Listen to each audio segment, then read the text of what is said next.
అందరికీ నమస్కారం అండి. ఈరోజు పూరీ కర్రీ ఎలా తయారు చేసుకోవాలో చూద్దామండి. దీనికోసం ముందుగా స్టవ్ మీద ఒక ప్యాన్ పెట్టుకొని 2 స్పూన్లు ఆయిల్ వేసుకుని ఆయిల్ హీట్ అయినాక 1 స్పూన్ శనగపప్పు, ఒక అర స్పూన్ మినప్పప్పు, అలాగే కొద్దిగా ఆవాలు ఒక పావు స్పూన్ వేసుకుంటే సరిపోద్దండి. నేను ఇక్కడ పావు స్పూన్ ఆవాలు వేసాను.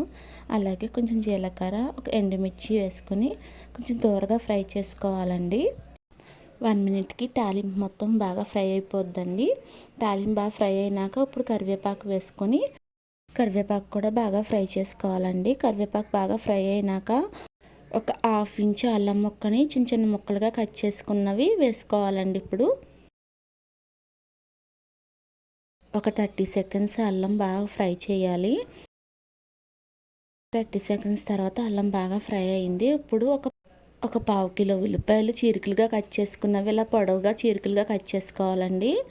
వేసుకుని ఒకసారి బాగా ఫ్రై చేసుకోవాలి. ఉల్లిపాయలు మరీ ఎక్కువ మగ్గనవసరం లేదు. ఒక 2-3 నిమిషాలు ఫ్రై అయితే సరిపోద్దండి ఉల్లిపాయలు.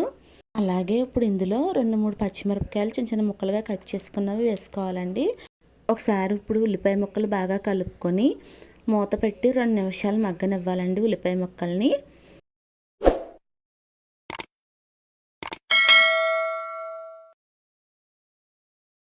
2 నిమిషాల తర్వాత ఉల్లిపాయలు ఒక 30% వరకు మగ్గినాయండి. ఇప్పుడు అంతా ఒకసారి బాగా కలుపుకోవాలి. కాబూలి శనగలు ఒక 20 గ్రామ్స్ నైట్ అంతా నానబెట్టి ఉడకబెట్టినవి వేసుకోవాలండి. ఇది కాబూలి శనగలు వేసుకోవడం అనేది పూర్తిగా ఆప్షనల్ అండి. నచ్చితే వేసుకోవచ్చు, లేకపోతే స్కిప్ చేసేయచ్చు. ఇప్పుడు ఇందులోనే కొంచెం సాల్ట్ వేసుకోవాలి సరిపడా. నేను ఇక్కడ 1 స్పూన్ రాళ్ళు ఉప్పు వేసుకున్నానండి. అలాగే ఒక పావు స్పూన్ వరకు పసుపు వేసుకోవాలి. ఇప్పుడు అంతా ఒకసారి బాగా కలుపుకోవాలండి.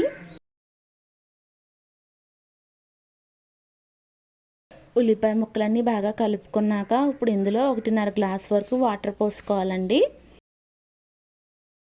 వాటర్ పోసుకున్నాక మూత పెట్టుకుని ఒక 2 నిమిషాలు మరగనివ్వాలి నీళ్ళు మరిగేలోపు ఒక గిన్నెలోకి ఒక 3 స్పూన్లు శనగపిండి వేసుకోవాలండి. 3 స్పూన్లు శనగపిండికి ఒక 3/4 గ్లాస్ వరకు వాటర్ వేసుకుని బాగా కలుపుకోవాలి. ఇక్కడ వాటర్ కొంచెం కొంచెంగా యాడ్ చేసుకుని ఉండలు కట్టకుండా పిండి బాగా కలుపుకోవాలి. ఇప్పుడు నీళ్ళు బాగా మరిగినాయో లేదో ఒకసారి చూసుకుని మనం ముందుగా కలుపుకుని పక్కన పెట్టుకున్న శనగపిండి మిశ్రమాన్ని వేసుకుని ఉండలు కట్టకుండా కలుపుకుంటూ ఉండాలండి. ఇలా అంతా ఒకసారి బాగా కలుపుకున్నాక లైట్గా బబుల్స్ వచ్చే వరకు ఉడకనివ్వాలండి. ఉడకబెట్టుకున్న బంగాళదుంపల్ని మ్యాష్ చేసుకుని వేసుకోవాలండి. నేను ఇక్కడ 2 బంగాళదుంపలు తీసుకున్నాను, మీడియం సైజువి. 2 ఇలాగ వీడియోలో చూపిస్తున్నట్టు చేతితో మ్యాష్ చేసుకుని వేసేసుకుంటే సరిపోద్దండి. ఇప్పుడు బంగాళదుంపలు వేసుకున్నాక మూత పెట్టుకుని ఒక 2 నిమిషాలు ఉడకనివ్వాలి. 2 నిమిషాల తర్వాత ఒక అరచెక్క నిమ్మరసం పిండుకొని కొంచెం కొత్తిమీర జల్లుకొని స్టవ్ ఆఫ్ చేసుకుంటే పూరీ కర్రీ రెడీ అయిపోయినట్టేనండి. మీకు కనుక ఈ వీడియో నచ్చితే ప్లీజ్ సబ్స్క్రైబ్ చేసుకోండి, అలాగే లైక్ చేయండి. Thank you for watching.